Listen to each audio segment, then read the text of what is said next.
Estamos online. Muito bem. Fala pessoal, muito boa noite, né? Estamos aqui mais uma vez, né? Eu, professor Danilo, vocês aí no nosso curso, né, de estatística aqui, rápido, né, como fazer a estatística do seu próprio estudo. E é uma perspectiva muito boa, assim, né, para quem se interessa pela área.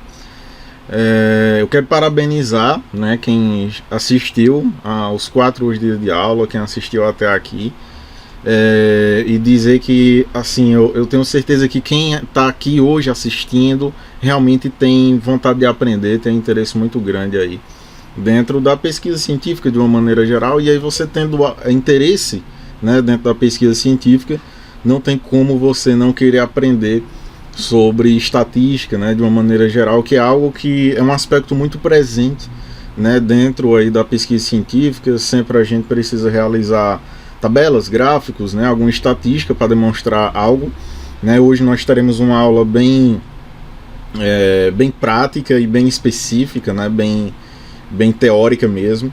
E aí, mas eu vou tentar abordar aqui da maneira mais direta possível. Antes de começar, eu queria dizer para vocês, no link aqui da descrição, tá, a frequência, então assinem a frequência novamente. Também tem um link de um artigo, né, que eu coloquei aí para vocês, de um exemplo de artigo com algumas estatísticas, algumas das quais nós vimos aqui.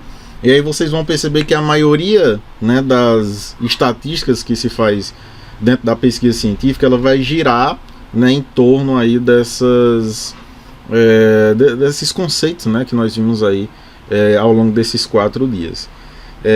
Quero dizer também, né, que então assim a frequência tem um material que vocês podem estar realizando aí o download, tá ok?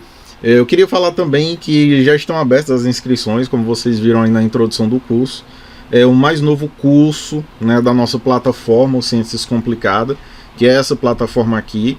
Então a nossa plataforma tem diversos cursos aí de escrita científica, na área de odontologia, metodologia científica. Tem um curso de estatística na prática com SPSS, no R, interpretação de exames, análise qualitativa, né, cursos de escrita científica, descomplicando o TCC, curso de artigo científico do zero à publicação, muito bom, tá? Diga-se de passagem, muita gente fez, gostou bastante. O ensino online para professores, revisão sistemática e meta-análise, né, quem tem interesse aí em realizar revisão sistemática, preparatório de seleção do mestrado e doutorado. E aí a gente lançou agora, né, esse novo curso, o Descomplicando Estatística, né, de trabalhos, que aí ele foi lançado hoje, né, e as aulas já vão estar completas todas na plataforma a partir de segunda-feira, dia 28, tá ok? Então, a partir disso, né, a partir desse curso, esse curso é muito completo, então vocês podem estar conferindo aí no nosso site, né, com diferentes módulos, e nós vamos abordar muitos programas, né, o SPSS, né, o R, aqui tem toda uma descrição, o SPSS, o R, o EPINFO, Excel, Stato, GraphPad, o RevMan, tá, para realizar meta-análise. Curso bastante completo em relação à carga horária, em relação são 80 horas aulas, em relação a conteúdo, né, são muitos módulos aí, cada módulo com várias aulas. E aí você tem direito também a 4 Masterclass, né, que são exclusivos, algumas lives exclusivas, cada uma com duração de 1 hora, exclusivo para quem participa do curso. Então um curso aí muito bom. E até próxima sexta-feira, né, até a próxima sexta, hoje é dia 25, até dia 2, ele vai estar com uma promoção aí, ele custa R$220, e ele vai estar com uma promoção aí, né, um desconto aí de 63%, apenas R$80. Então, R$80 por 80 horas, tá muito barato, e além do enorme conteúdo e muito conhecimento que você vai adquirir. Se você pensar que se você for realizar uma estatística, né, com um estatístico, e ele vai lhe cobrar em torno de R$1.500 para realizar a sua estatística, então você investir R$80 em um curso é um preço aí irrisório, tá ok? Então, para quem tiver interesse em se aprofundar nos assuntos que a gente falou aí ao longo da semana e em outros aspectos, está aí a dica, tudo bem? E aí, sem mais delongas, vamos começar o nosso curso aqui no SPSS. Pois bem, pessoal, e aqui no SPSS, né, nós vamos trabalhar com ele hoje, né? Ontem nós trabalhamos especificamente com o R, E aí hoje nós vamos trabalhar de maneira específica com SPSS. E aí eu vou trabalhar aquele elemento, né, que a gente viu no início do curso de maneira bastante específica, bastante objetiva, né, já falando para que serve, como faz. E aí eu também vou dar até algumas outras informações que são extras, que nem estava programado aqui para a ementa desse curso, mas aí vocês merecem, tá ok? Então assim, ó, eu vou abrir aqui o banco de dados. Lembrando, se eu quisesse importar os dados lá do Excel, né, que é aquele arquivo que eu coloquei lá para vocês, eu viria aqui em importar dados Excel, e aí como eu já salvei, né, daquele primeiro dia, né, aquele mesmo banco que a gente trabalhou no primeiro dia de aula, então eu vou aqui em abrir dados, né, eu já tenho salvo ele aqui, então clico nele em abrir, vou abrir aqui o meu pequeno banco de dados, tá ok? Pois bem, pessoal, e aí nós vamos trabalhar, né, especificamente com esse banco de dados, lembrando que, como nós vimos na aula anterior, né, na primeira aula, aliás, aqui no SPSS nós temos basicamente dois modos, né, de visualização dos dados, que é a visualização de variável, né, e visualização de dados. Se nós clicarmos aqui em visualização de variável, né, nós temos aqui aquela categorização que nós fizemos. Então lembre que para o grupo, né, eu coloquei o tratamento, né, tratamento A, B e o placebo, um masculino e 2 feminino. Eu dei uma mudada aqui, mas em relação ao que a gente tinha feito, mas isso não vai influenciar, tá? 1 branco, 2 pardo, né, e por aí vai. Exercício físico, tabagismo, etilismo, hipertensão arterial, todos com sim ou não. E aí altura, peso, né, são variáveis que são numéricas, então basicamente não tem como eu categorizar. E aqui, se normalmente o SPSS ele já gera, né, um processo aí de reconhecimento das medidas, e aí você pode inclusive mudar aqui se é uma variável aí que ela é escalar, ordinal ou nominal, se você vê que está com alguma alteração, tudo bem? Vamos trabalhar aqui hoje, né, algumas estatísticas que são mais prevalentes assim do pessoal colocar no seu trabalho, né, de uma maneira geral, no seu estudo. É claro que não tem como a gente passar por todas, mas as principais, as mais usadas, eu acho que vai dar para entender aqui tranquilo. Na primeira aula, né, eu disse basicamente que aqui na SPSS nós trabalhamos basicamente com 2 menus, né, que é o menu analisar e o menu gráficos. Aqui analisar basicamente tem todas as estatísticas, né, que você pode estar realizando, aí, que você pode estar fazendo em relação a esse seu banco de dados. Aí nós vamos trabalhar com algumas dessas estatísticas. No primeiro dia de aula eu falei sobre essas estatísticas descritivas, né? Eu falei que você pode estar elaborando aqui algumas frequências, que basicamente se você seleciona ali, ó, analisar, estatística descritiva, frequências, né? Eu tenho como colocar aqui, por exemplo, tabagismo, clicar aqui na setinha. Se eu clicar somente OK, né, ele já vai gerar, né, uma estatística descritiva aí com a frequência, né? Eu tenho um total de 89 pessoas e 6, né, fumam nesse caso e 83 não fumam. E ele já traz a respectiva porcentagem. E aí no final da aula eu vou mostrar um artigo para vocês que é basicamente vocês podem estar até visualizando também, né? Eu vou só se sobrar um tempinho para a aula não ficar muito longa. Mas se sobrar um tempinho eu posso estar mostrando para vocês, mas ele está aqui na descrição, vocês podem baixar. Como é que normalmente essas tabelas elas são formatadas, né? Então basicamente é feita algumas tabelas que você pode reunir várias informações. Essa parte aqui de saída, pessoal, você não precisa nem fechar, tá? Você pode deixar ele aberto aqui, e aí conforme você fazendo as suas estatísticas, eu gosto sempre de fechar para aí não confundir o que a gente está fazendo, mas você pode deixar aberto, isso é bem tranquilo. Então eu posso fazer para uma variável, eu posso fazer para mais de uma variável, né? Tá clicando aqui, selecionando. Aqui tem como você pedir outras estatísticas, né? Uma estatística descritiva, umas medidas de tendência central, que nós conversamos no primeiro dia de aula, uma média, uma mediana, uma moda, um erro, uma variância, tá? A gente vai falar um pouco sobre variância hoje também.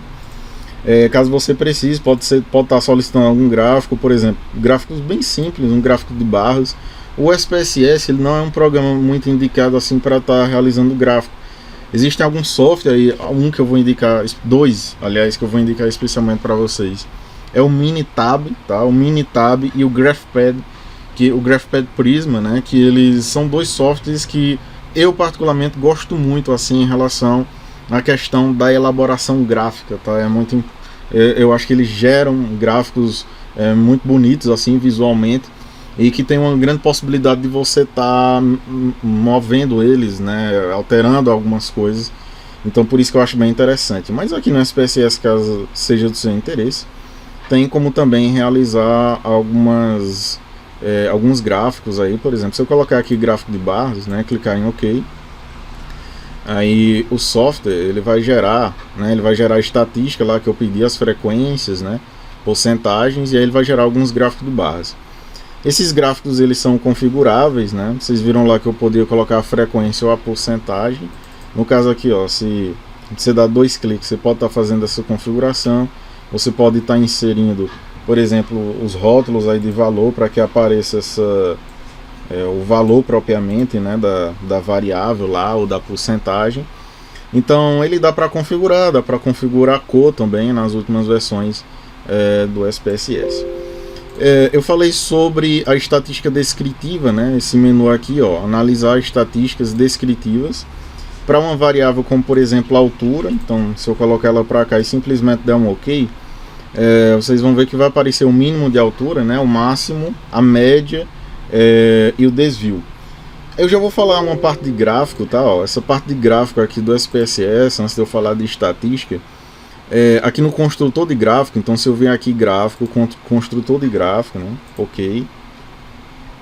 Aqui tem como eu estar realizando vários gráficos, né? Alguns bastante comuns, como gráfico de barra, de linha, gráfico de área, de setores, né? De dispersão. Vou já falar sobre teste de correlação, e aí ele é muito importante dentro desse contexto. Histogramas, né, para descrever algumas variáveis, altos e baixos, box plot. Por exemplo, um gráfico de box plot bem simples, né, esse gráfico de caixas. Se eu colocar aqui uma variável contínua, nesse caso aqui a altura, né, eu posso clicar simplesmente em OK aqui. Esse gráfico ele tem uma interpretação, tá, que ele é bastante interessante, e às vezes muitas pessoas gostam de colocar ele nos estudos, que é basicamente assim, ó. Essa primeira linha aqui de baixo é o limite inferior, ou seja, basicamente é o menor valor que você vai ter, tá? O menor valor que você vai ter dentro daquela série que analisou. Então a menor altura aqui, ó, ela está em torno de 1,40, que foi aquele que a gente viu, né, do mínimo. O máximo de altura, aí aqui, né, nessa caixa, ele vai representar basicamente o primeiro quartil, o terceiro quartil e a mediana, tá? Alguns box plots você pode representar também a média e mediana, porque basicamente ele é usado, né, quando vai se descrever alguma variável, como a altura, um peso, né, da pessoa, alguma variável que ela seja quantitativa e que ela seja contínua, né? Lembrem lá da nossa primeira aula, que é basicamente variáveis que ela pode assumir valores não inteiros, né? 1,48, 1,78 de altura são alguns exemplos. Então esse gráfico aqui de box plot ele é muito interessante.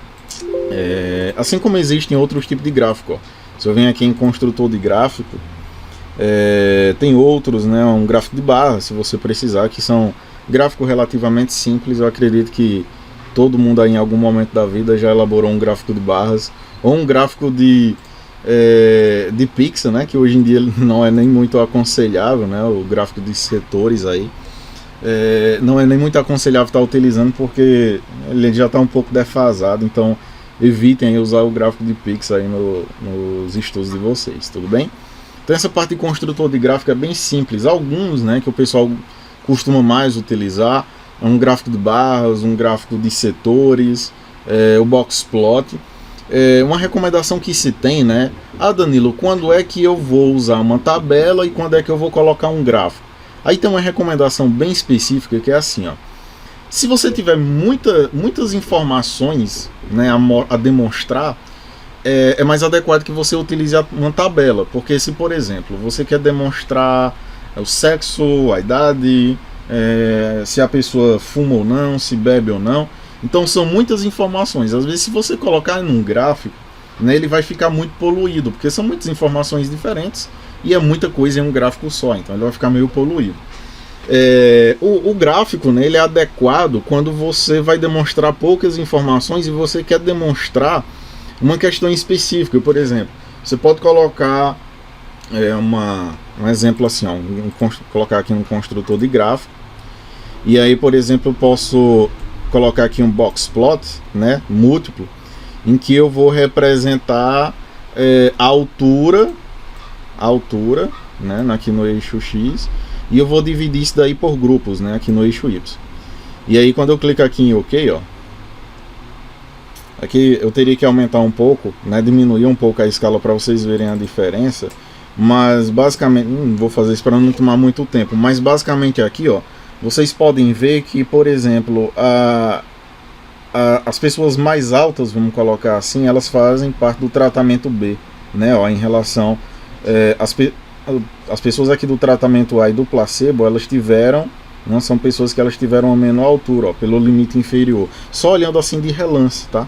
Esses valores aqui a gente chama de outliers, né, que são valores que no popular a gente diz assim, que foram fora da casinha, são valores que saíram um pouco aí da normalidade dos dados, vou já falar sobre isso, tá ok? Então, um gráfico como esse ele seria interessante, porque você consegue comparar a altura dos grupos, né? E aí se eu tivesse muitos grupos, né, se eu tivesse 10 grupos, às vezes um gráfico desse já não ficaria legal, porque aí ele ficaria muito poluído, às vezes não teria como você enxergar muito bem aquela determinada informação. Então quando você tiver muitos dados, o adequado, né, o mais recomendado é que você utilize uma tabela mesmo.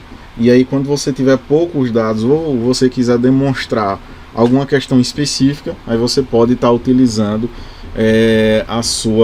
um gráfico, né, específico. Tudo bem? Então, mas eu vou falar sobre gráfico ao longo da nossa aula aqui. Então assim, são as estatísticas descritivas. Lembrando que eu tenho aqui algumas opções, né, anteriores. Por exemplo, aqui em dados, posso vir aqui em dados, em dividir arquivo. O que é esse dividir arquivo? Ó? Vocês notaram que eu tenho basicamente 3 grupos aqui, né, fictício. Esse é um banco de dados fictício. Então vocês vão ver que algumas estatísticas aqui ele não vai apresentar significância, porque não são dados reais, né, mas só para vocês treinarem. Eu não poderia colocar um banco de dados real aqui, né, para vocês baixarem, porque é até antiético. Mas vai servir para vocês aprenderem, né, alguns conceitos. E aí um desses conceitos é, por exemplo, você dividir o seu banco de dados em alguns grupos. Por exemplo, eu coloquei o tratamento A, B e C, e aí eu posso clicar aqui, ó, organizar a saída por grupos, né, e aí esses grupos vão ser basicamente esse tratamento A, B e C. Clicar aqui em OK. E aí você vai perceber que aparentemente não aconteceu nada, né? Mas quando você realizar alguma estatística, ó, aqui em analisar, estatística descritiva, frequências, né? Vou colocar aqui só uma, só para vocês verem, ó, questão de tabagismo. Aí ele vai dividir, né? Ó, ele tá lá para aparecer o gráfico também, não é o que a gente queria, mas olha só. Aqui ele dividiu em grupos, né? O tratamento A, aí ele mostra, né, o tabagismo, as pessoas que fumam e não fumam, somente para o tratamento A, para o tratamento B, né, e para o tratamento, né, o grupo placebo, tá ok? Então aqui ele dividiu, né, e aí ele pode ser eficaz para você estar visualizando esses dados. Mas também você poderia fazer isso, deixa eu só tirar aqui, deixar ele normal. Aqui ele diz que ó, não vai dividir o arquivo, né, ele está em off. E agora ele está como você abrisse normalmente. Eu poderia fazer isso, por exemplo, aqui em um menu muito interessante que a gente chama de tabela de referência cruzada. Se eu clicar aqui, por exemplo, né, e eu clicar, sei lá, pessoas com hipertensão arterial, né, e pessoas, vou olhar aí, sei lá, a questão do exercício físico. Então vou olhar quantas pessoas fazem exercício físico e têm hipertensão, quantas pessoas fazem exercício físico e não têm hipertensão, e assim sucessivamente, quantas não fazem exercício físico e têm ou não têm hipertensão. Se eu clicar aqui, é claro que tem muitas outras opções para você estar visualizando. Aqui tem um exato, né, tem alguns Monte Carlo, né, algumas estatísticas legais, só que precisa de um pouco mais de conceito, que aqui na nossa live não vai dar tempo. Algumas estatísticas, né, o que quadrado, vou já falar sobre ele especificamente para vocês. Mas olha só, se eu fizer essa solicitação aqui, e aí eu clicar simplesmente em OK, vocês vão ver que ele vai me trazer uma tabela, né, que é chamada tabela de referência cruzada. que basicamente ele vai descrever, né, as pessoas que têm hipertensão sim ou não, e as pessoas que fazem exercício físico sim ou não. Você pode notar que as pessoas que têm hipertensão, a maior parte das pessoas que têm hipertensão, elas não praticam exercício físico, né? Ó, 32 pessoas não praticam exercício físico e têm hipertensão, tá? Enquanto as pessoas que praticam, né? Ó, 27 pessoas praticam exercício físico e têm hipertensão. 32 pessoas não praticam exercício físico, mas mesmo assim têm hipertensão. 14 pessoas não têm hipertensão e praticam exercício físico. E 16 pessoas nem têm hipertensão e nem praticam exercício. Isso daqui é uma clássica do que a gente chama tabela de contingência, tá? Essa tabela de contingência, ela é muito bacana para calcularmos algumas estatísticas, como por exemplo o risco relativo, o odds ratio, né, que é a razão de chance. Danilo, tem como a gente calcular, por exemplo, uma razão de chance, um odds ratio, aqui no SPSS? Tem, de uma maneira bem simples. Mas através de uma tabela de contingência dessa, a gente já teria como fazer, né? Lembrando que um cálculo, né, da razão de chance, o que é que significa a razão de chance? Não sei se vocês já viram alguns artigos que eles trazem assim, que segundo os dados, as pessoas têm uma maior chance, né? Imagine aqui que eu colocasse exercício físico, ele teria que ser ao contrário, tá? Para eu ser uma tabela de referência cruzada bacana, eu teria que colocar, e é o recomendado quando eu faço uma tabela de referência cruzada, que na coluna fique a variável que é chamada de variável dependente, lembra da nossa aula, que é a variável desfecho. E a questão do exercício físico, aí quando eu clicaria aqui, aí aqui eu teria o fator de risco analisado, né, que seria fazer ou não exercício físico, e o meu desfecho, que no caso é a doença, a hipertensão arterial. Aqui sim está dizendo que 27 pessoas que praticam exercício, né, têm hipertensão, e aí só que a maioria que não pratica exercício físico tem a hipertensão arterial sistêmica. Eu poderia colocar algumas porcentagens aqui, ó. Antes de calcular o odds ratio, eu poderia colocar algumas porcentagens aqui que ela é interessante. Estatística descritiva, tabela de referência cruzada, né? Aqui tem várias opções, o exato, algumas estatísticas. Aqui em células, né, nós temos a possibilidade de colocar as porcentagens em linha e em colunas. Quando eu clico aqui, continuar, em OK, aí aqui vocês vão perceber que ele vai demonstrar a porcentagem em exercício físico, em hipertensão, das pessoas que fazem, né, o exercício físico ou não fazem, é das pessoas que têm ou não a hipertensão arterial sistêmica. Então é uma tabela muito boa, né, chamada aí tabela de contingência, em que ela vai servir, por exemplo, para calcular uma razão de chances. Aqui ele não vai dar significativo, eu tenho quase certeza, mas vamos fazer, né, para vocês aprenderem, caso vocês precisem. Então vamos aqui em analisar, estatística descritiva, tabela de referência cruzada. Aqui eu vou tirar aquela porcentagem, porque eu não vou precisar dela agora. E aqui em estatísticas eu posso clicar aqui, tem várias estatísticas, né, a gente precisaria de muito mais tempo aí para fazer uma discussão sobre isso. Mas notem que aqui eu tenho risco, né? Então, se eu clicar aqui em risco, em continuar, em OK, ele vai demonstrar aqui, ó, a razão de chance para o exercício físico, sim ou não. E aqui ele demonstrou um valor, né? Que nesse caso aí, a gente tem que lembrar, e aí lá vai um pouco de teoria, né? Da interpretação do resultado do risco e do odds ratio, né? Da razão de chances, que é basicamente assim. Eu vou colocar uma tela aqui.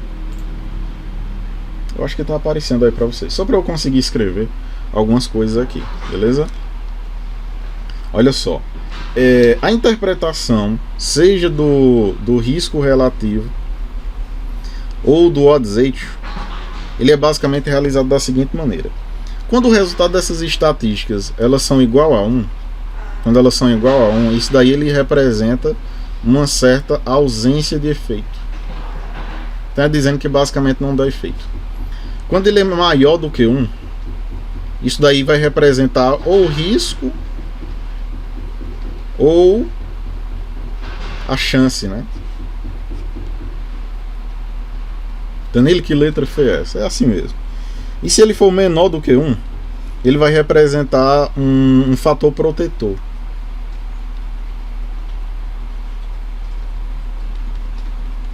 um fator protetor. E aí, por exemplo, se ele der igual a 1, isso daí quer dizer que não influencia em nada. Isso que, no exemplo que nós vimos, significaria que fazer ou não exercício não influenciaria em nada na hipertensão arterial. Se ele for maior do que 1, isso daí representa um risco. Então, imagine que eu estivesse falando de uma pessoa fumar, o tabagismo e o desenvolvimento do câncer. E aí eu encontrasse um valor, por exemplo, igual a 2. Então eu poderia dizer que pessoas que fumam têm 2 vezes mais chance de desenvolver uma neoplasia pulmonar, um câncer de pulmão, do que pessoas que não fumam. Tudo bem? E quando ele dá menor do que 1, quando esse resultado é menor do que 1, isso daí representa o fator protetor. E significa, nesse nosso caso aqui, que aquele fator ele está protegendo a pessoa em relação ao desenvolvimento daquele determinado desfecho. Aqui no nosso exemplo, notem que o resultado aqui, né, para razão de chances, foi 0,964. Que aqui, por nossa interpretação, você vai notar que é um fator protetor. Até aí estaria correto. Se não fosse, e aí já é uma coisa da nossa ementa também, da nossa aula de hoje, a questão da interpretação do intervalo de confiança. Porque como é que em estatística nós sabemos se aquele resultado ele é significativo, né? Basicamente dizer se ele é aceitável ou não. Nós podemos olhar 2 coisas. A primeira delas é o intervalo de confiança e a segunda é o p-valor, que eu vou já falar para vocês. O intervalo de confiança, o que é o intervalo de confiança? É dizendo basicamente assim, ó, o resultado da estatística ele deu 0,9, né? E aí aqui o intervalo de confiança inferior foi de 0,3 a, né? Então o menor valor foi de 0,3 na pior hipótese e o maior valor 2,3. Danilo, o que é que isso significa? Que esse valor aqui, segundo esse cálculo, ele poderia ser de 0,3 até 2,3. Esse intervalo, nota que 0,3, se eu for aumentando ele, 0,4, 5, 0,6, 7, 8, 9, 1. 1,1, 1,2, 3, até 2, alguma coisa aí, 2,3. Note que ele está passando pelo 1. Se o intervalo de confiança, nesse caso aqui, né, ele passar pelo 1, e 1 ele significando a ausência de efeito, então você já vai tirar a conclusão que ele não teria, né, significância, que apesar de ser um fator protetor para esse caso, eu não poderia dizer que ele é significativo, porque ele está passando pelo 1. Isso é uma forma de você interpretar essa questão do intervalo de confiança. Uma outra forma é você usar a questão do p-valor, tá? Que aí a gente fala muito na questão dos testes de hipótese, os famosos testes de hipótese. Deixa eu só minimizar aqui para a gente trabalhar com essa questão dos testes de hipótese. Pois bem, pessoal, e falar em teste de hipótese, né, a gente fala muito sobre a questão de p-valor. E aí eu vou trabalhar com um conceito agora com vocês, que ele é muito importante e ele é inclusive um pré-requisito para estar realizando algumas outras estatísticas, que é o famoso teste de normalidade. Danilo, o que é um teste de normalidade? O teste de normalidade, como o próprio nome diz, ele vai analisar se os seus dados são normais. O que é que quer dizer os dados serem normais? Basicamente, se eles são parecidos. Se os dados eles são muito diferentes uns dos outros, eles são muito heterogêneos, então isso daí significa que os dados não estão se comportando, né, dentro de uma certa normalidade. E esse conceito ele vem lá da curva normal, né, lá da probabilidade, que eu não vou abordar, mas é basicamente isso. Então, como é que eu vou analisar essa normalidade, né? Basicamente, imagine que eu vou, né, analisar, por exemplo, se a altura aqui, né, dessas 89 pessoas, elas estão se comportando de uma maneira normal. Digo já o que é que significa esse normal, mas vemos aqui em analisar, estatística descritiva, aqui em explorar. Em explorar, imagine que eu vou sempre colocar, se eu for analisar só uma variável, eu sempre vou colocar aqui em variável dependente, tá? Eu vou imaginar que eu vou analisar a altura, tá? Por exemplo, eu vou analisar essa altura. Vou clicar aqui e vou clicar para, né, ter o teste de normalidade. Note que tem algumas opções aqui, ó, estatísticas, né, e tem algumas estatísticas descritivas. E em gráficos, para você obter o teste de normalidade, aí você vai ter que marcar essa opção aqui, gráficos de normalidade com testes, tá? Então, clicar aqui em continuar, em OK. Aqui ele vai, né, me trazer várias coisas, né, dados descritivos, mas aqui alguns gráficos, né? Mas aqui o box plot é muito importante. Mas o que vai importar basicamente aqui é o meu teste de normalidade, que ele já traz dois que são clássicos, né, em relação a teste de normalidade, que é o Kolmogorov-Smirnov e o Shapiro-Wilk, tá? Danilo, existe diferença entre os dois? Existe. O Shapiro-Wilk normalmente ele é utilizado assim, é claro que há uma grande discussão sobre isso, tá, pessoal? Mas assim, eles são basicamente eles trazem resultados muito parecidos, né? Mas o Shapiro-Wilk normalmente ele é utilizado quando a sua amostra ela tem mais de 100 pessoas, e o Kolmogorov-Smirnov quando tem aí de 30 a 100 pessoas, tá ok? Então de 30 a 100 Kolmogorov, acima de 100 Shapiro-Wilk, tá ok? E eles vão basicamente analisar a normalidade desses dados por um negócio que ele é chamado de p-valor. O p-valor aqui ele traz valor da estatística, os graus de liberdade que não vai servir para a gente nesse momento. O que vai servir basicamente é você olhar para o p-valor, que é esse sig. Sempre que você vê esse sig, né, no seu SPSS, aí é a significância, tá? O valor de p-valor. E a gente precisa de uma teoria que é o seguinte, ó, vou colocar aqui uma tela em branco. Deixa eu só limpar aqui. Para eu passar alguma teoria bastante simples para vocês, que é a seguinte, ó. Sempre quando você for analisar o p-valor, eu não sei se vocês já notaram, mas em grande parte das áreas a gente adota um intervalo de confiança, né, em torno aí de 95%. O que é que quer dizer isso, Danilo? Basicamente que você vai ter 95% de certeza daquilo que você está dizendo. E aí se você tem 95% de certeza, você tem 5% de chance de estar errado, que basicamente é o 0,05, tá? Aquele famoso 0,05 da estatística.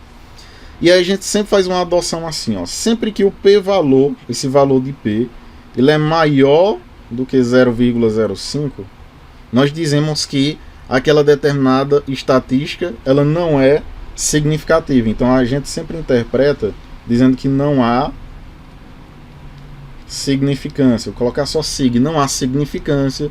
Ou interpretamos dizendo que vamos adotar a hipótese nula. Danilo, o que é essa hipótese nula? A hipótese nula é basicamente você dizer que não há associação, ou que não há diferença, ou que os dados são normais, né, no caso de um teste de normalidade. E aí, se eu disser que um determinado p-valor, né, o p-valor que eu encontrar naquela estatística, ele é menor do que 0,05, então isso vai significar que há significância, né, há associação, né, eu vou colocar aqui a associação. Se for um teste de associação, ou você vai dizer que você vai adotar a hipótese, eu vou colocar aqui um A, mas aí às vezes o pessoal representa por um, né, a hipótese alternativa, ou H1, né. Então esse H0 basicamente é a hipótese nula, dizendo que não tem associação, ou dizendo que não há diferença, né, naquilo que você está analisando. Quando esse p-valor é menor do que 0,05, então há associação, há diferença, os dados não estão se comportando de maneira normal. Então é basicamente isso, tá? Por essa explicação breve, né, que eu dei aqui para vocês podem notar que aqui no teste de normalidade, como aqui nós temos de 30 a 100 pessoas, eu vou olhar aqui para o Kolmogorov-Smirnov. Como a significância que ele deu menor, 0,009, ele é menor do que 0,005, né? Então o que é que isso quer dizer? O que é o teste de normalidade? Quando o p-valor ele é maior do que 0,05, nós dizemos que esses dados eles são normais, eles estão se comportando basicamente da mesma maneira. Quando ele é menor do que 0,05, nós dizemos que não há normalidade dos dados, ou seja, os dados estão se comportando de uma maneira não normal. Tá, Danilo, mas para que eu vou usar isso, tá? A normalidade dos dados, né, ele é um pré-requisito importante, por exemplo, para nós realizarmos uma comparação de médias. Então, se eu for realizar um teste T, tá, vou fazer agora para vocês. Um dos pré-requisitos para você realizar um teste T é que os dados eles sejam normais. E aí, caso eles não sejam normais, você tem como realizar algumas estatísticas, né, outras estatísticas um pouco mais complexas. Antes de fazer isso, eu vou aqui nesse menu comparar médias, tá? Então, ó, descendo um pouco aqui nos menus, nós temos uma estatística bayesiana, que é basicamente uma estatística aí que vai analisar algumas associações, tá? Algumas análises de variância importantes, tabelas, tá? Não vou falar especificamente sobre isso, que é uma parte mais específica, né? Caso vocês tenham interesse, podem fazer o nosso curso lá. Aqui em comparar médias, né? Aqui comparar médias. Imagine que eu vou comparar, né, algumas médias, sei lá, da altura do pessoal, conforme o grupo, né, que ela faz parte, ou conforme o sexo, masculino e feminino, que é uma variável independente. Então, lembrem sempre daquela importância que a gente fez na primeira aula, entre uma diferença entre uma variável dependente e uma variável independente. Né? Uma variável independente, ela pode influenciar em um determinado desfecho. Aqui a altura ela nem seria adequada, mas só para a gente ter como exemplo aí. Vou clicar aqui em OK, e aí ele vai trazer aqui a média, né, de altura dividida aí pelo sexo, né, masculino e feminino. Por aqui vocês podem notar que, né, que a média de altura aqui do sexo masculino ele foi maior do que no sexo feminino, com os erros, né, que eles foram aí bem parecidos, 0,56 e 0,54. Mas aí você já tem como ver que a média, né, do sexo masculino ele é maior do que a média do sexo feminino. Se os seus dados eles forem muito distantes, né, foram muito assimétricos, não é adequado você utilizar a média. Daí a importância de você estar realizando um teste de normalidade, tá ok? Além disso, né, se eu vier aqui, então, comparação de médias diretamente é isso. Tem um teste que é muito famoso aí na área de estatística, que é o famoso teste T. Olha só para que ele serve. O teste T, ele basicamente ele vai analisar a diferença, né, de um determinado grupo de dados que você tem em relação a um valor de referência. E aí esse valor de referência ele pode ser, por exemplo, que você retirou da literatura ou da sua prática clínica. Imagine que eu vou analisar, que é uma coisa bem aleatória, a idade. Imagine que eu vou analisar a idade, não, vou analisar o peso, tá? Para ficar mais claro assim. Vou analisar o peso. E aí por exemplo, o peso médio dos idosos, né, que eu acho que é descrito na literatura, é de 70 quilos. Então vou colocar aqui 70 em valor do teste. Se eu clicar aqui em OK, né, ele vai trazer aqui, ó, uma estatística descritiva, né, o N, a média, o erro desvio e o erro padrão da média. Tá? Esse desvio padrão ele sempre vem acompanhado aqui da média, quando se utiliza a média, né? E aqui vem a estatística do teste, né? Que aí ele utilizou como um valor de referência aí o 70. Note que ele disse que há vai ser importante aqui para o nosso caso analisar basicamente essa significância, mas aí eu vou falar para vocês como é que você pode estar descrevendo aí no seu trabalho. Então aqui note que, analisando a significância, o p-valor ele é maior do que 0,05, né? No caso aqui, sempre que vocês verem uma vírgula aqui na SPSS, interprete que antes tem um zero, tá, pessoal? Então aqui é como se a gente lesse 0,126. Isso significa, né, basicamente, que não há diferença, né? Se o p-valor, notem o que eu coloquei aqui para vocês, se ele é maior, então quer dizer que eu vou adotar a hipótese nula, ou seja, não há diferença entre o meu valor de referência e a média, né, geral. Já que a média aqui, ó, ele deu em torno de 72 e eu colocar aqui que é 70. Então, uma diferença em média aí de 2,4, né? Essa diferença. Então, note que ele diz que não tem diferença, né, entre o valor médio que você tem na literatura ou da sua prática clínica em relação ao valor da média real, né, dos seus dados. Seria diferente, por exemplo, tá, se eu colocasse assim, ó, comparar médias, uma amostra. Imagine que no lugar de 70 quilos eu dissesse que o meu peso de referência é 120 quilos. Então, se eu colocasse isso daqui, ó, clicar em OK, aí agora sim vocês estão vendo que tem uma diferença aqui exorbitante. E essa diferença agora deu significativo, né? Porque a significância aqui foi 0,000, que com certeza é menor do que 0,05, tá? Então ele deu significativo. E nesse caso nós dizemos que nós vamos adotar, né, a hipótese alternativa, ou seja, que há diferença, né, entre a média que foi verificada no grupo e a média que eu tenho como valor de referência, seja retirado da literatura ou de alguma prática clínica, tá ok?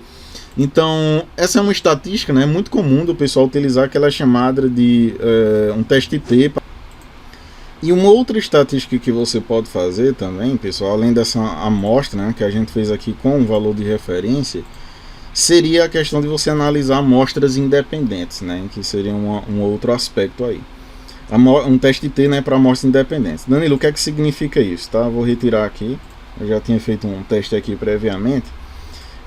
Vou verificar, por exemplo, se o etilismo, que é a variável teste, aliás, uma variável agrupamento, vou analisar se o etilismo, que lá na classificação das variáveis, eu defini como 1 e 2, né, se a pessoa bebe ou não bebe, se pratica ou não o etilismo, e se ela vai influenciar, por exemplo, no peso final da pessoa, né? Então, isso pode ser um teste que eu vou fazer, tá?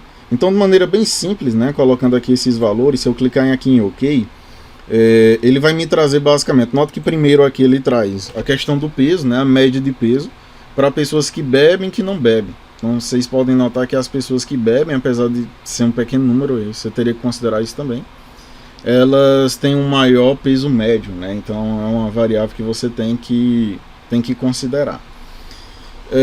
Além disso, vocês vão notar, né, que pela estatística ele vai trazer aqui o teste de Levene, que já é muito legal, é um pré-requisito, né, para você estar realizando aí um teste de amostra independente. O que é esse pré-requisito? O pré-requisito basicamente é dizer que para você analisar, aliás, se essas variáveis, no caso a gente está analisando o peso aqui, se ela vai adquirir uma variância igual ou uma variância não assumida, se ela vai ter ou não essa igualdade de variâncias, que ele é avaliado através do teste Levene. Lembrar da questão do p-valor, né, que eu falei anteriormente. Então, aqueles mesmos preceitos, né, do p maior do que 0,05, em que você vai adotar a hipótese nula, ou o p menor do que 0,05, em que você vai adotar a hipótese alternativa, ele também vai valer para aqui. Então, no caso aqui, nós temos um sig, né, um valor de p-valor, que ele é maior do que 0,05. Nós vamos adotar a hipótese nula, né, dizer que não existe, né, que as variâncias elas são iguais. Se ele desse significativo, ou seja, esse valor de p ele fosse menor do que 0,05, aí a gente assumiria que essas amostras aí, elas não são iguais. Danilo, o que é que isso influencia? Influencia no valor que você vai olhar para aqui, porque nota que ele vai colocar um valor de p para variâncias iguais assumidas e para variâncias não iguais. No nosso caso, né, nós vamos utilizar aqui a questão das variâncias, né, já que o valor de p-valor ele deu maior do que 0,05, né, então nós podemos fazer essa interpretação. E aí, Danilo, como é que vai ser a interpretação desse teste T? Por exemplo, no nosso caso aqui, nós temos que o p-valor ele foi um valor maior do que 0,05. Né? Isso vai significar basicamente que não há, né, diferença entre a pessoa beber e não beber e a questão do peso. Né? A pessoa praticar ou não o etilismo e a questão do peso. Porque o valor da significância aqui ele foi maior do que 0,05.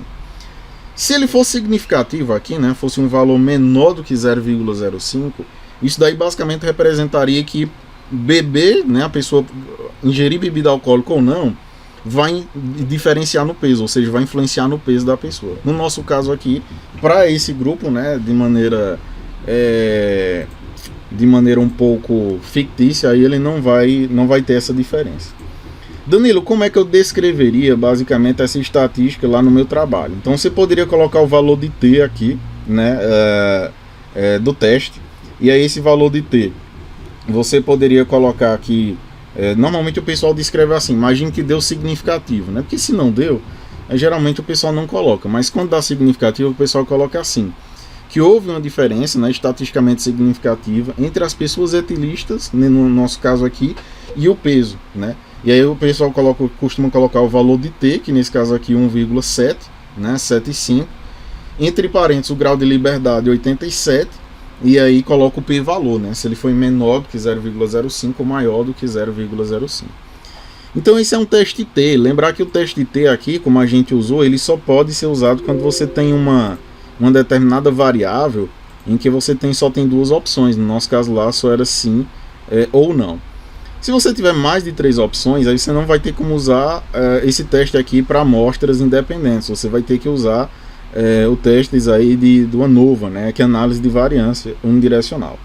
Se eu clicar aqui, ó, note que basicamente vai ser a mesma coisa. Então ele vai perguntar o fator, só que o fator nesse caso aqui é basicamente o grupo, né? No caso aqui, a única variável que nós temos mais, que as outras só tem 2 grupos, né? Basicamente o etelismo, sim ou não, tabagismo, sim ou não. O único aqui é o tratamento. Então vamos analisar se é a questão do tratamento A, o tratamento B ou o placebo, né? Então vou colocar aqui o fator, se ele vai influenciar no peso da pessoa, né? No peso final. Então vou colocar ele aqui.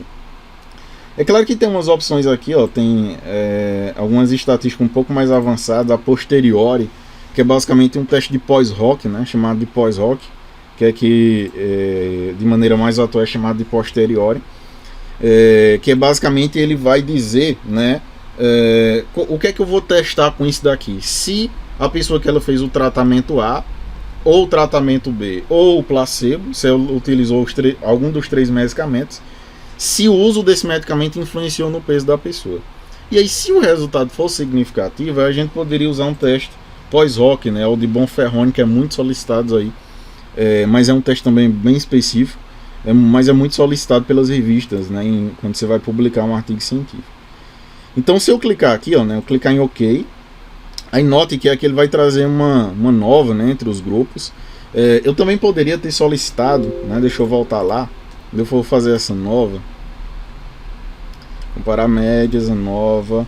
Aqui eu tenho algumas opções, né, aqui em opções eu posso solicitar algumas medidas descritivas e algum teste de heterogeneidade, né, de homogeneidade dessas variâncias, que também é um pré-requisito para estar realizando aí uma nova, né, um teste de uma análise de variância. Lembrando que eu estou realizando esse teste essa nova, porque no caso lá do teste T, né, para amostras independentes, ele só é realizado quando você tem 2 grupos. Aqui eu tenho 3, né, que é o tratamento A, tratamento B e o placebo. Então eu posso solicitar aqui uma estatística descritiva, um teste de homogeneidade, e aí quando eu clicar aqui em OK, note que ele vem trazendo aqui a questão da estatística descritiva, né, a média para o tratamento A, B e o placebo.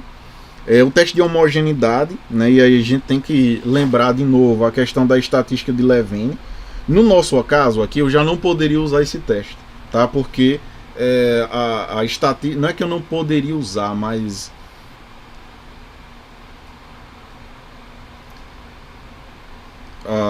a diferença, né? Como é que eu vou colocar? Eu estou tentando procurar uma palavra um pouco mais simples para vocês. Porque o que o teste de Levene analisa, né? Vamos voltar aqui, ó. Basicamente, de novo, o p-valor ele é maior do que 0,05, então não há significância, ou você vai assumir a hipótese nula. O que é a hipótese nula no caso aqui do teste de Levene? Que as variâncias elas são iguais, tá? Que as variâncias elas são iguais. Se ele for significativo, ou seja, menor do que 0,05, né? No nosso caso aqui, 0,001, então é menor, 0, né, ó, com base na média, na mediana, né? Então 0,002, então é menor do que 0,005. E aí quando ele é menor, né, do que 0,05, então quer dizer que há associação, há, né, no caso aí, uma associação, ou você vai adotar a hipótese alternativa. O que quer dizer adotar a hipótese alternativa, no nosso caso aqui do teste de Levene? Quer dizer basicamente que as variâncias elas não são iguais, tá ok? Então não são iguais. Se elas não são iguais, você já não poderia utilizar a novo, você utilizaria outras alternativas, que aí você poderia utilizar uma análise ajustada, tá? Mas vamos imaginar que ele tivesse dado aqui legal, né? O p-valor fosse maior do que 0,05. Então aqui o resultado da ANOVA, né, você pode notar que ele também não deu significativo, né? Isso quer dizer que não houve diferença, né, nesse caso. Se eu fosse fazer a interpretação direta, não houve diferença, né, pelo valor aqui de sigma, ele é maior do que 0,05. Voltando lá de novo na interpretação, se ele é maior, não há significância, eu vou adotar a hipótese nula. Ou seja, não há, nesse caso a gente está analisando diferença de médias, né, porque é lá pelo menu. Então não há diferença de média de peso entre o tratamento A, B e o placebo.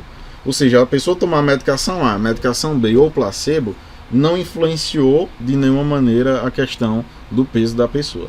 Então essa é algumas estatísticas, né, que são muito usadas aí na área da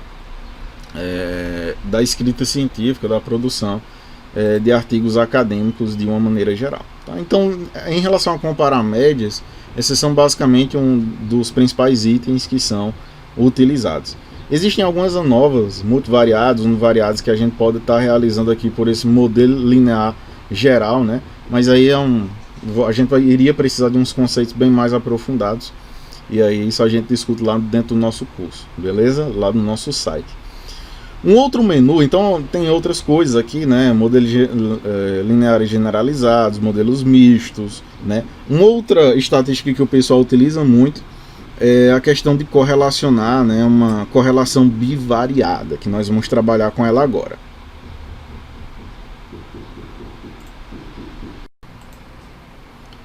E aí, pessoal, antes de eu falar para vocês dessa questão dessa correlação, né, eu queria voltar só um instante aqui, né, para eu falar sobre o Q quadrado, que também é um Q quadrado de independência e de aderência, que são dois Q quadrados bastante utilizados também na área de estatística.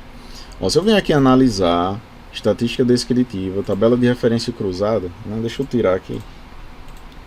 Imagine que eu queira analisar, por exemplo,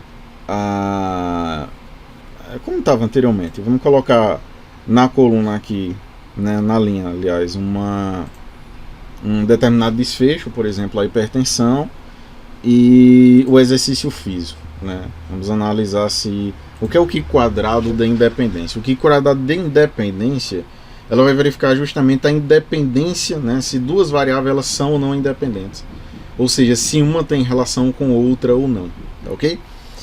Para isso, né, eu posso vir aqui em estatística. Não vou desmarcar aqui risco, porque a gente já trabalhou anteriormente.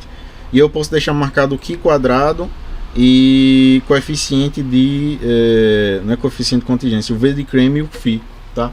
Que esse V de creme, né, e o φ, eles vão trazer justamente o grau de associação, né, ou em porcentagem, a porcentagem de associação entre duas variáveis, caso exista, tá?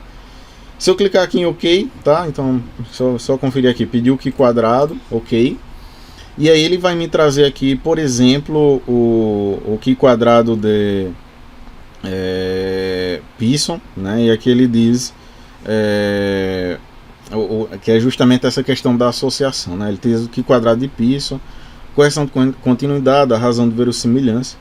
Aqui no Q quadrado de Pearson, né, nós conseguimos notar que ele traz também uma tabela de contingência, aquela tabela 2×2. Aqui nós podemos notar, né, que o valor aqui, ó, né, o valor do Q quadrado, o grau de liberdade e a significância. E aí nós podemos notar que não existiu, né, significância, né, entre esses itens.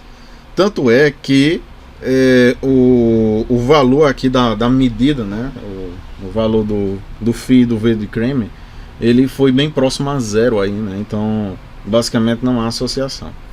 Se você fizer um teste com um banco de dados, né, real, e ele houver associação, ele vai trazer, né, um valor aqui significativo, né, o valor de P, e aí você precisa lembrar do teste de hipótese do Q quadrado, né? O teste de hipótese do Q quadrado, ele vai dizer que quando aquele valor de P, ou seja, de significância, ela é maior do que 0,05, então não há associação, né, entre as variáveis que a gente está analisando, caso aí exercício físico e hipertensão. Se ele for menor do que 0,05, então há associação entre essas duas variáveis aí nesse caso. No nosso caso aqui não há associação, né? O p-valor ele é maior aí do que 0,05. Se existisse associação aqui, por exemplo, ele poderia aparecer um valor 0,352, que significaria basicamente, né, que a associação, a porcentagem de associação, né, por exemplo, 0,350 equivaleria, né, andando a casa duas vírgulas, a 35% de associação, como se fosse de força de associação. Vou já falar sobre isso lá na questão do teste de correlação. Então o Q quadrado de independência, né, ele é utilizado basicamente para isso. Já um Q quadrado, né, que a gente vem aqui em testes não paramétricos, caixa de diálogo de legenda Q quadrado, que aqui vai ser basicamente o chamado Q quadrado de aderência, né? O que é o Q quadrado de aderência. Esse Q quadrado de aderência, imagine que eu vou analisar, por exemplo, a altura. No caso aqui a gente vai trabalhar com variáveis categóricas. Imagine que eu vou trabalhar com uma determinada variável. Vou analisar aqui nas variáveis, por exemplo, eu coloquei o exercício físico 1 sim e 2 não, tá? 1 é sim, pratique exercício físico, e 2 é não.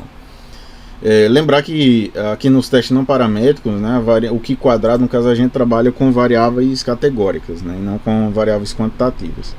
Então imagine que eu coloquei aqui, por exemplo, o etilismo, e aqui eu vou colocar os valores. O que são esses valores? São os valores esperados para aquela determinada variável.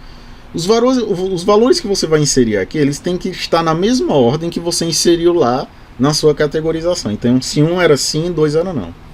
Imagine que eu esperava que 60%, então eu vou colocar aqui em formato decimal, 0,60, né, tivessem um etilismo. Então, imagine que eu esperava isso, que não é o caso aqui, já vou avisando. Então, imagine que eu esperasse isso, 0,60 e, logicamente, o não, 0,40. Então aqui, né, eu vou colocar em porcentagem. Eu poderia colocar o valor bruto também, mas normalmente ele é colocado em porcentagem. E aí esse valor são os valores esperados, né, para aquele determinada variável, né? E aí esses valores esperados, eles podem ser ou que você retirou da literatura ou de sua prática profissional. Se eu clicar aqui em OK, tá?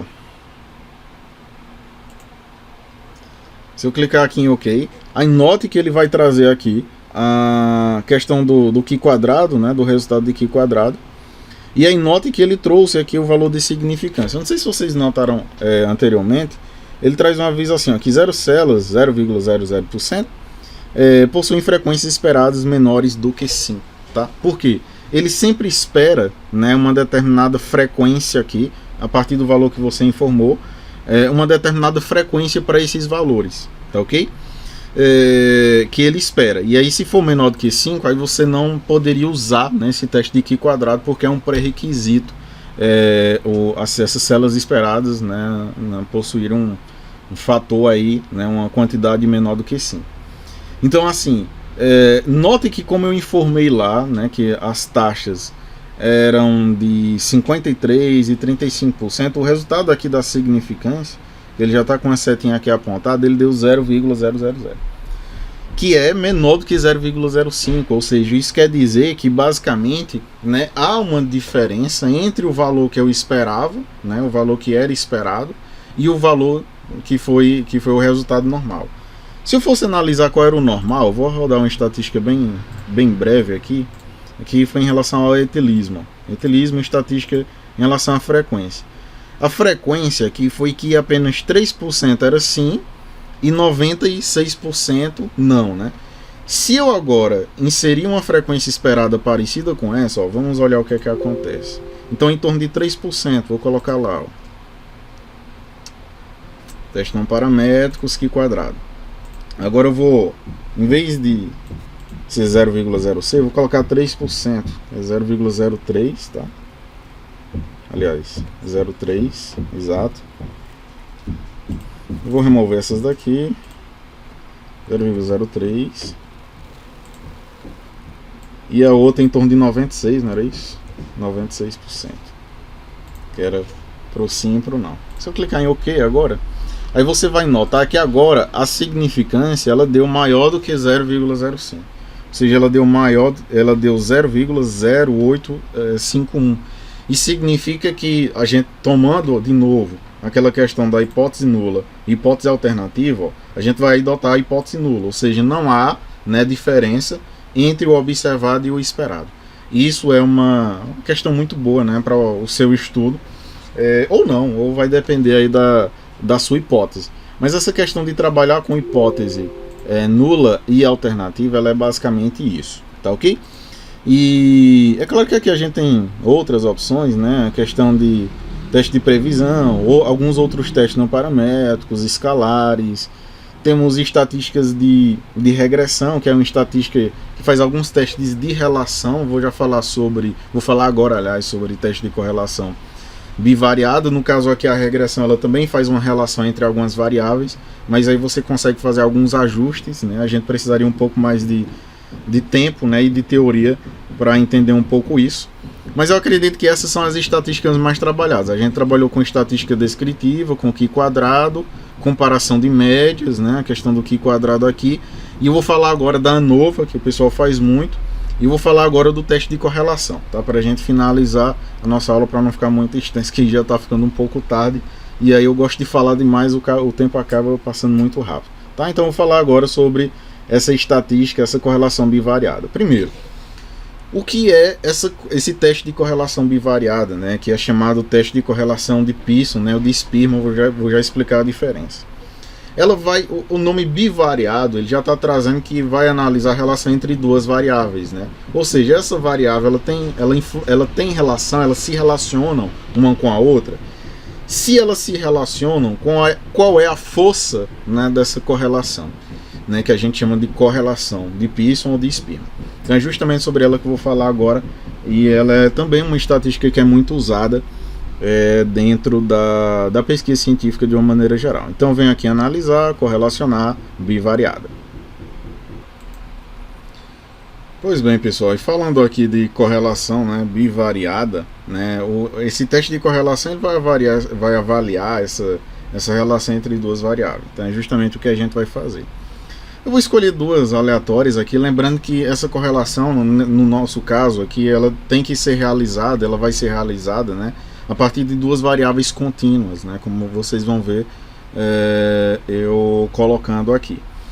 Então vamos ver se existe uma relação linear entre essas coisas. Primeiro, antes de verificar se existe, né, essa relação linear, é necessário nós verificarmos alguns pré-requisitos, né, para estar realizando aí o teste de correlação. Esses pré-requisitos basicamente são se eles apresentam uma distribuição normal, né, que a gente já fez em aulas anteriores, né, aqui em momentos anteriores, aliás, né, nessa aula, e que eu venho aqui através do menu explorar, mas que também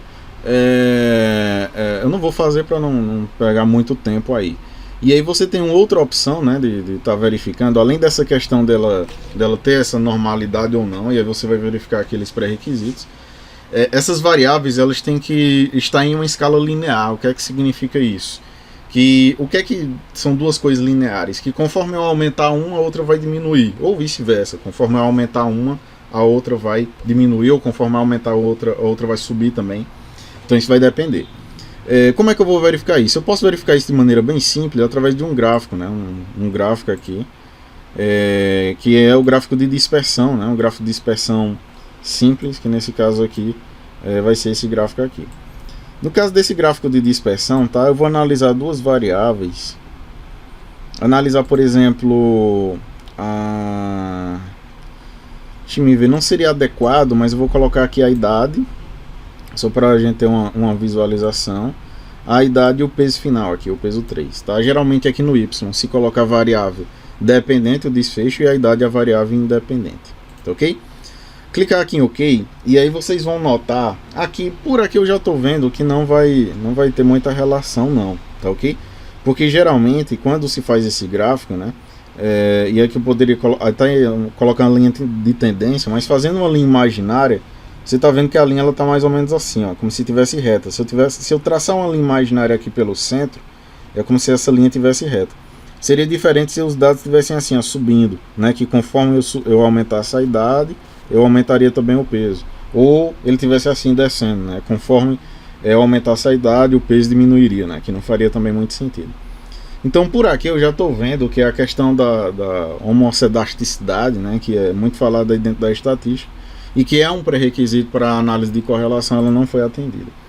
Para verificar isso de uma maneira mais simples, né? Você pode estar verificando aí um modelo linear, que não é o objetivo da nossa aula aqui discutir, mas por exemplo, se eu venho aqui analisar regressão e linear, né, eu posso estar gerando aí um gráfico como variável dependente. Eu vou colocar aqui o peso e independente a idade, tá? Vou colocar aqui a altura, e vamos ver aqui um gráfico, né? Eu vou colocar aqui o Z do preditor e do resíduo, tá? Eu poderia gerar até alguns histogramas, mas aqui já está bacana. E aí eu vou gerar um gráfico aqui, vou clicar em OK. E aqui pelo esse gráfico resumido, né, de novo a gente está vendo que esses pontinhos eles estão muito dispersos.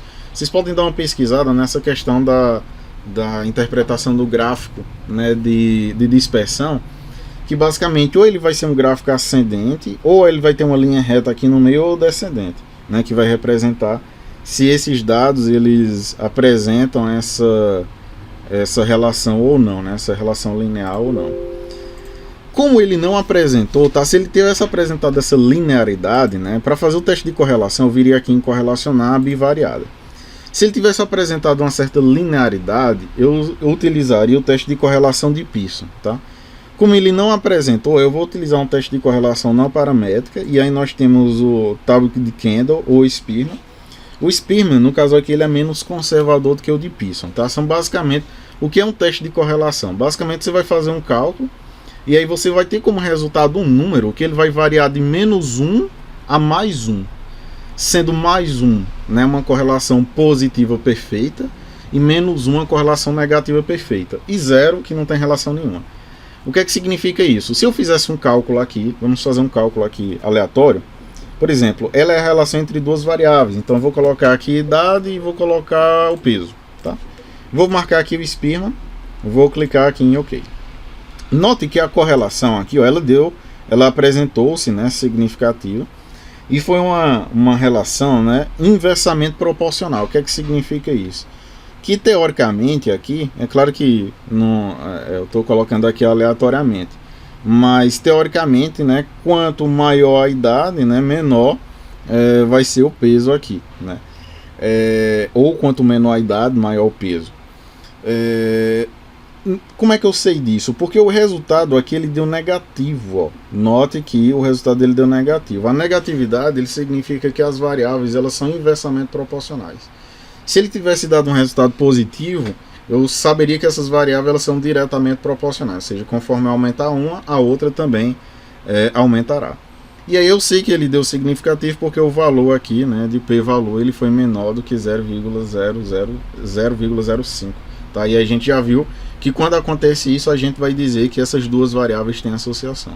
Nesse caso aqui, eu estou dizendo que a variável peso, né, e a idade elas têm uma associação inversamente proporcional.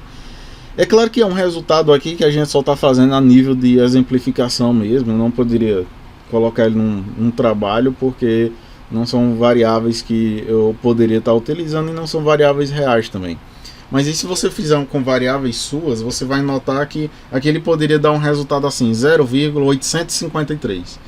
Quanto mais próximo de 1, ou quanto mais próximo de -1, maior a força dessa correlação. Tá? Principalmente quando ele dá maior do que 0,5, né? 0,6, 0,7. Ou seja, quanto mais próximo de 1, ou quanto mais próximo de -1, positivo ou negativo, isso daí ele vai significar uma força de correlação ainda maior. Tá ok? E aí você vai dizer que a correlação é forte ou fraca, né? Existe uma interpretação estatística para isso. E se ela é significativa ou não pelo p-valor, se ela é maior do que 0,05 ou menor do que 0,05. Então essa estatística de correlação é uma outra estatística, né, que pode ser realizada entre os diversos testes que você pode estar utilizando no seu trabalho científico, né? Nós passamos aqui por estatísticas descritivas, por comparação de médias, por teste de correlação, um pouco aqui de regressão, que não era o objetivo, mas ele traz aí a questão do Q quadrado, que é muito utilizado. Então essas são as principais estatísticas, né, a nova análise de variância. Essas são as principais estatísticas, pessoal, que são utilizadas para estarem presentes aí no trabalho, né, nos trabalhos de uma maneira geral. Vocês podem verificar pelo artigo que eu deixei aí na descrição, que há a questão do p-valor, a questão do Q quadrado, de estatísticas descritivas, porcentagens, né, de uma maneira muito simples. Então essas são as principais, tá ok, pessoal?